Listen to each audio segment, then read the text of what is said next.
오늘 말씀은 지난 주일 말씀에 이어서 예수님의 단기 선교에 대한 말씀입니다. 29절 말씀을 보면 예수님께서 거기서 떠나사 갈릴리 호숫가에 이르러 산에 올라가 거기 앉으셨다 이렇게 말씀을 합니다. 여기에서 먼저 거기를 떠나사 할 때 이 거기는 지난 시간 수로보니게 여인의 딸을 고쳐주셨던 두로를 말씀하는 것이죠. 마태복음은 예수님께서 두로를 떠나서 바로 갈릴리 호숫가에 이르신 것으로 말씀하고 있지만 마가복음은 보다 더 자세한 경로를 말씀해주고 있습니다. 마가복음 7장 31절을 보면 예수께서 다시 두로 지방에서 나와 수로보니게 여인의 딸을 고쳐주신 그 사건 이후에 시돈을 지나고 데가볼리 지방을 통과하여 갈릴리 호수에 이르셨다. 그러니까 훨씬 더 많은 이방 땅 지역들을 다니셨던 것을 말씀하고 있습니다. 지도를 보시면 갈릴리에서 두로 시돈 지역 위쪽에 있는 동그라미 이 지역에서 사역하셨고 그 다음에 다시 아래쪽으로 내려와서 데가볼리 지역 그리고 그쪽을 통과하셔서 다시 갈릴리 호수 쪽으로 남동쪽 호수 쪽으로 가신 것을 말씀하고 있는 것이죠. 바알과 아세라 숭배의 중심지였던 시돈 땅에서도 예수님의 복음을 전하셨다. 데가볼리 땅도 이방 땅이지만 쭉 지나시면서 이곳에서도 복음을 전하셨다는 것이죠. 여러분, 전에 이 데가볼리 지역에서 예수님께서 어떤 일을 행하셨는지 기억하십니까? 네, 이 데가볼리 지역에 거라사인의 땅이 있습니다. 거기서 어떤 일을 행하셨죠? 가다라 지방, 그렇습니다. 이 그림에도 보듯이 군대 귀신 들린 자가 있었는데 그 군대 귀신 들린 자에게서 귀신을 쫓아내 주셨죠. 예수님께서 그 군대 귀신 들린 자를 만났을 때 그 사람이 이렇게 말합니다. 당신이 어찌하여 여기에 왔습니까? 하나님의 아들이시여 우리를 괴롭게 하라고 오셨습니까? 그러면서 우리를 나가게 하시려거든. 왜냐하면 예수님께서 이미 나가라고 하셨기 때문에 우리를 나가게 하려고 하시거든 우리에게 명하사 돼지떼에게로 들어가게 하소서. 예수님께서 가라 했더니 돼지떼에게 들어가서 무려 2,000마리나 넘는 그런 돼지들이 바다에 빠져서 몰사하게 되었습니다.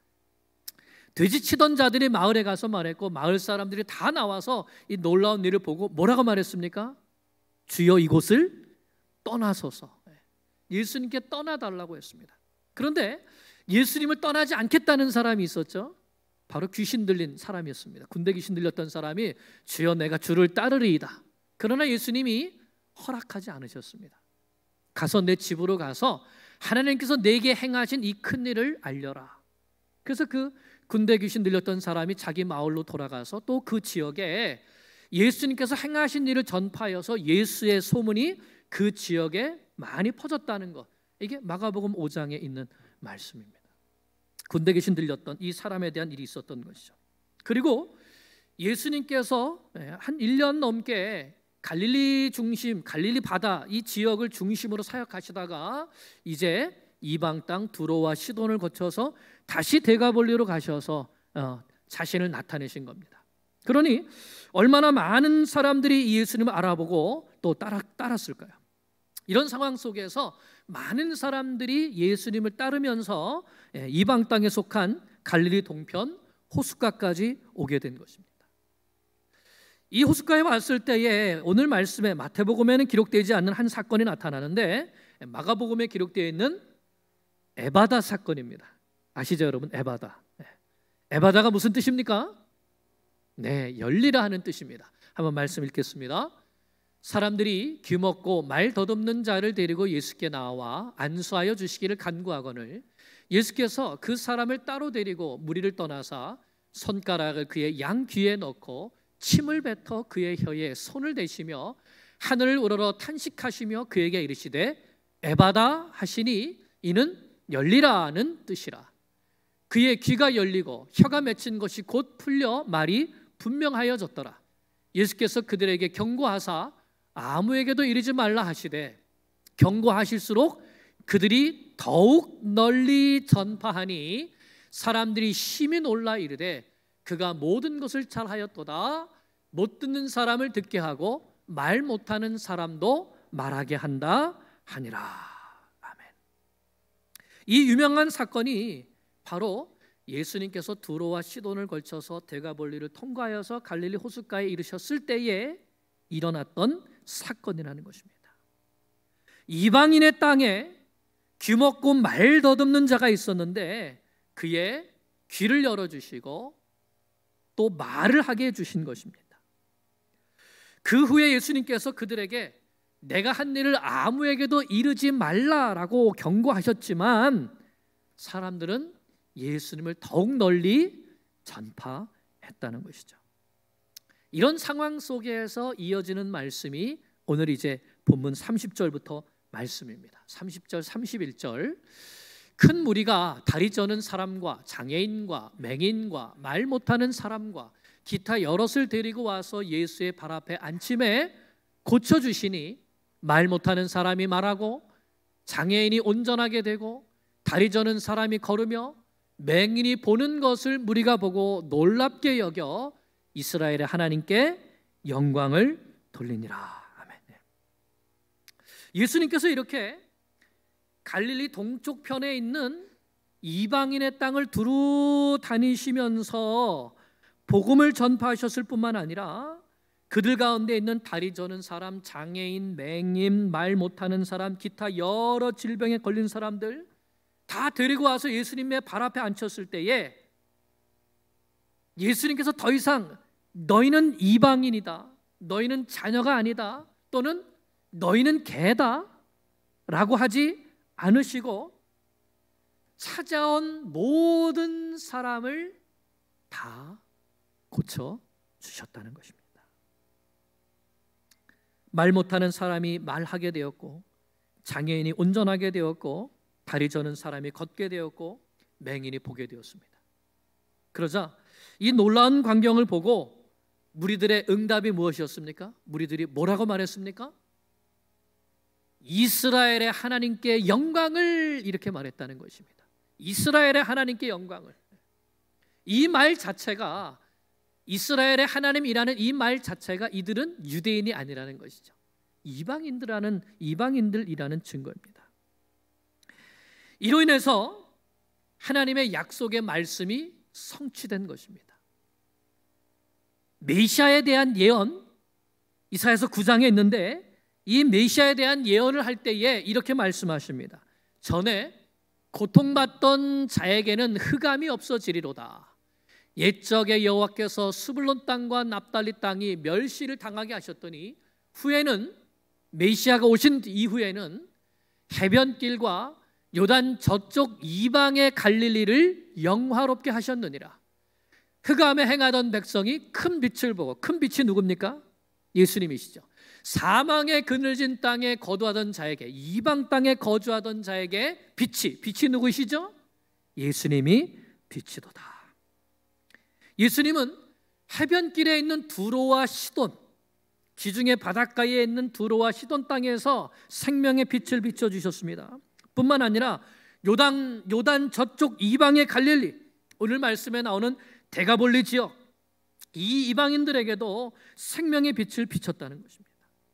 흑암에 행하던 백성이 큰 빛을 보았고 사망의 그늘진 땅에 있었던 백성들이 생명의 빛을 받게 되었습니다. 그래서 그들의 입술로 고백했다는 것입니다. 이스라엘의 하나님께 영광을, 하나님께서 우리 이방인들도 돌아보시고 우리에게도 은혜를 베푸셨도다, 우리에게도 메시아를 보내주셨도다, 이런 고백을 했다는 것입니다. 바로 하나님의 아들이신 예수님, 생명의 빛이신 이 예수님이 그들 가운데도 빛을 비춰 주셨기 때문입니다.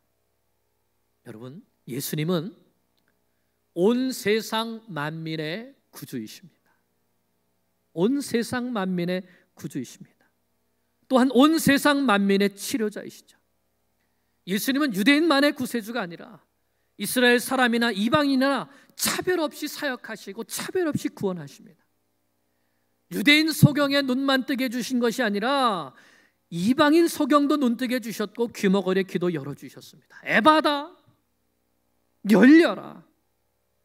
유대인 병자만 고쳐주신 것이 아니라 이방인 병자도 고쳐주셨고, 유대인 귀신 들린 자만 아니라 거라사 광인 군대 귀신 들린 사람, 수로보닉의 여인의 딸 모두 귀신을 쫓아내 주셨습니다.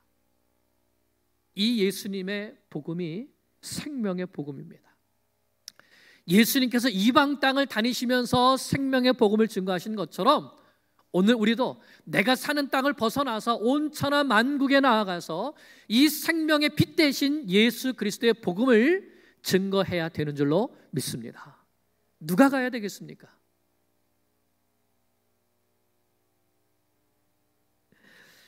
예수 그리스도 안에 있는 생명과 자유와 치유의 복음을 온 세상에 전파하는 주의 백성들 될 수 있기를 간절히 축원합니다. 이렇게 예수님께서 이방인들에게도 기쁨으로 복음을 전하셨다는 증거가 오늘 바로 이어서 나오는 사건입니다. 32절, 예수께서 제자들을 불러 이르시되 내가 무리를 불쌍히 여겨노라. 그들이 나와 함께 있은지 이미 사흘임에 먹을 것이 없도다.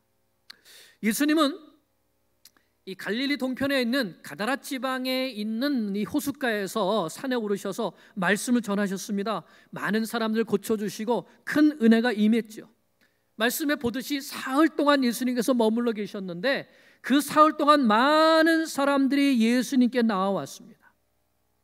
목자 없는 양떼와 같은 그들이 참 목자이신 예수님을 만나고 그 사랑과 은혜를 맛보고 그 목자와 함께 있기를 갈구했다는 것입니다. 그래서 예수님의 말씀도 듣고 치유해 주시는 이적도 보면서 이스라엘의 하나님께 영광을 돌리고, 하루가 지나고 이틀이 지나도 예수님 곁을 떠날 줄 모르면서 목자의 사랑을 듬뿍 받고 있었던 것입니다. 여러분, 이 장면이 상상이 되시죠? 예수님께서 이들을 얼마나 많이 사랑하셨습니까? 그런데 예수님께서 그 무리를 보시면서 불쌍히 여기셨습니다. 왜냐하면 지금 예수님과 함께 있은 지 사흘이나 되었는데 여기는 광야입니다. 먹을 것이 없습니다. 아마 도시락 싸온 사람들도 다 떨어졌을 겁니다. 그래서 예수님께서 혹시 그들이 돌아가다가 기진할 것을 염려하셨다는 겁니다. 그래서 내가 그들을 불쌍히 여기노라. 그들이 먹을 것이 없어서 길에서 기진할까 하여 굶겨 보내지 못하겠노라. 아이가 굶는 걸 보면 누가 제일 마음 아픕니까? 엄마가 제일 마음 아프죠. 바로 그와 같은 마음인 거예요. 예수님의 마음이. 나와 함께 있으면서 말씀도 듣고 은혜도 받고 천국 잔치를 여는 것은 좋은데, 영적인 잔치, 치유의 잔치는 풍성하게 열렸는데 이들이 배가 고파서 육신이 연약하기 때문에 이런 하늘 잔치를 맛보고 돌아가다가 기진할까 내가 굶겨보내지 못하겠다 하신 것이죠. 여러분, 이 사랑이 느껴지십니까? 네. 그래도 이 말씀을 듣고 제자들이 이렇게 대답을 합니다. 제자들의 대답이, 광야에 있어 우리가 어디서 이런 무리가 배부를 만큼 떡을 얻으리까? 여러분, 이 제자들의 대답이 이해가 되십니까? 아니면 이거 조금 의외인데 이런 생각이 드십니까? 네, 이해가 되나요? 네. 자, 예수님께서 이전에도 큰 무리를 먹이신 적이 있으셨습니까? 네, 있었습니다. 어디에서 했었죠? 그것도 지금 있는 이 가다라 지방의 호숫가, 갈릴리 남동쪽인데 여기에서 멀지 않습니다. 바로 북동쪽에 있는 벳세다 지역의 광야였습니다. 얼마 멀지 않은 곳에서 얼마 전에 무슨 사건이 있었습니까? 오병이어 사건이 있었습니다. 제자들이 분명히 그 사건을 기억하고 있었을 텐데 왜 이런 말을 했을까요? 그때 보리떡 5개와 물고기 2마리로 몇 명이 먹었습니까? 그렇습니다. 여자와 어린아이를 제외하고 장정만 5,000명이 먹었습니다. 그리고 12광줄이나 남겼지요. 그런데 제자들이 이렇게 다시 광야에 어디에서 떡이 있어서 이 무리를 먹일 수 있겠습니까? 라는 이 말을 한다는 것은 무슨 의미일까요? 2가지 의미가 최소한 있을 것 같습니다. 첫째는 제자들이 여전히 예수님의 무한하신 능력과 권세를 믿지 못하고 있다라고 볼 수 있습니다. 그래서 어찌할 바를 모르면서 어디 떡이 있겠습니까? 라고 다시 예수님께 이런 태도를 보인다는 것이죠. 아니면 두 번째로 두로에서 만난 스로보니게 여인, 주님 빨리 돌려보내세요. 왜요? 이방이니까, 시끄럽게도 하고 이방인이니까 빨리 돌려보내셔야 했던 것처럼 아직 제자들의 마음속에 뭐가 있는 겁니까? 이방인들이기 때문에 이들에게는 하나님의 은혜가 주어질 수 없다라는 아직 이런 이 유대주의, 이런 편견이 아직 남아있는 것이죠. 왜냐하면 예수님께서 십자가를 지시고 부활하신 다음에 제자들이 예수님을 만났을 때도 뭐라고 묻습니까? 예수님, 이스라엘 나라를 회복하실 때가 이때니까 그때까지도 아직 뭐에 빠져 있는 겁니까? 유대주의에 빠져 있는 거죠. 그 편견을 쉽게 버리지 못하고 있는 겁니다. 그래서 하나님의 축복의 은혜가 이방인들에게도 흘러가야 되는데 뭐가 없어서요? 떡이 없어서, 여기는 광야에서 할 수 없다고 여전히 불신앙의 태도를 보이고 있는 것입니다. 그러나 예수님은 그렇지 않습니다. 오병이어 때와 동일하게 이방 땅에 있는 많은 양떼에게도 하늘의 떡을 먹여주십니다. 34절부터 보면 예수께서 이르시되 너에게 떡이 몇 개나 있느냐?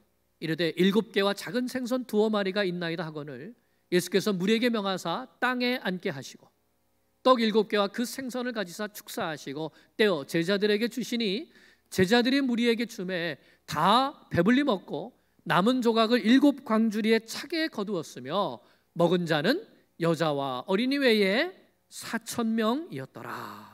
아멘. 어떤 성경학자들은 예수님의 오병이어 기적과 오늘 말씀에 나오는 이 칠병이어의 기적을 같은 사건인데 약간 다르게 기록했다라고 보고 있습니다. 왜냐하면 이 사건의 내용이 아주 비슷하다는 거예요.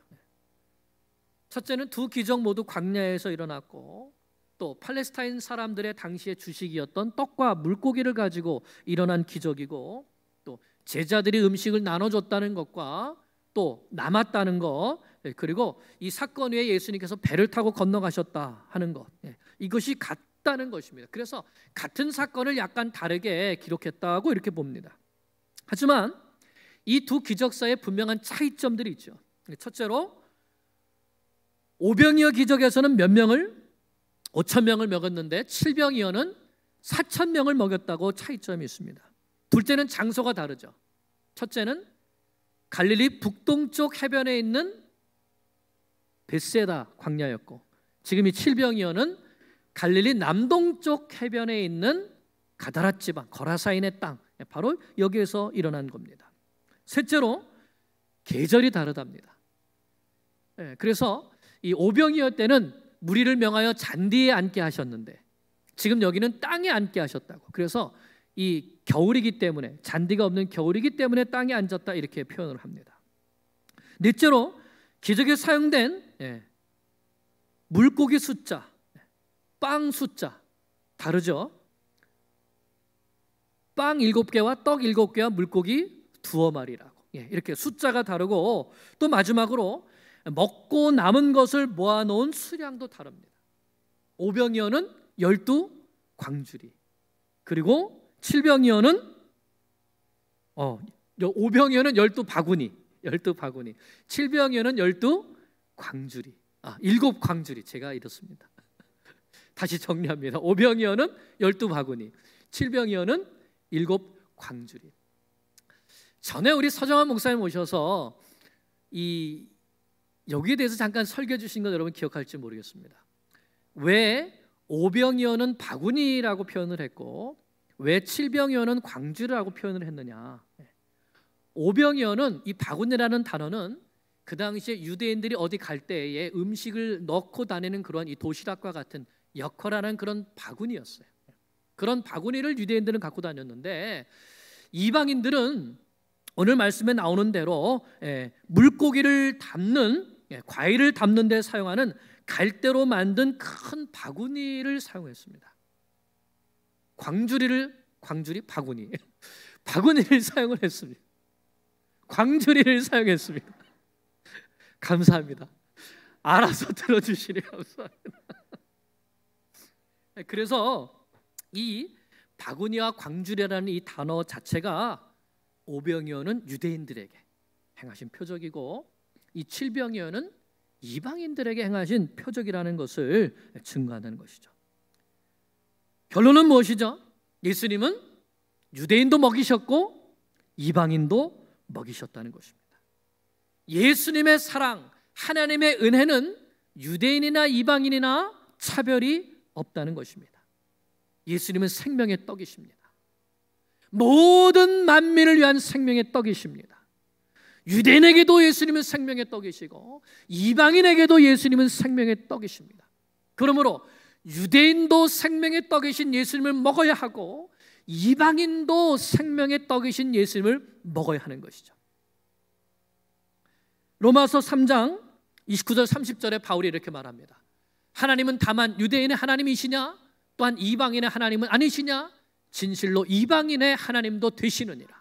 할례자도 믿음으로 말미암아, 또한 무할례자도 믿음으로 말미암아 의롭도록 하실 하나님은 한 분이시니라. 그러므로 이방인도 예수님을 믿음으로 구원을 얻는 것이고 유대인도 예수님을 믿음으로 구원을 얻는 것이죠. 예수님만이 구원을 얻는 유일한 길이시며 유대인이나 이방인이나 차별이 없다는 것입니다. 그러므로 우리는 이 복음을 나 있는 곳에서 내 조국에 가서 또 아시아와 유럽과 아프리카, 중미, 남미까지 힘차게 증거하는 증인으로 살아가야 하는 것입니다. 예수님은 하늘에서 내려온 떡을 이방인들에게도 내려주셨습니다. 그것을 보면서 이방인들도 예수님을 메시아로 인정하고 하나님의 아들로 믿게 된 것이죠. 그런 이방인들을 예수님 또한 증인으로 내보내십니다. 39절입니다. 예수께서 무리를 흩어보내시고 배에 오르사 마가단 지경으로 가시느라. 그들은 예수님과 더 함께 있고 싶었지만 예수님께서 무리를 흩어보내셨습니다. 자신의 곁에 머무르고 싶어하는 사람들을 설득하여서 집으로 보내신 것이죠. 그리고 이들은 집으로 돌아가서 이 엄청난 사건을 사람들에게 전했습니다.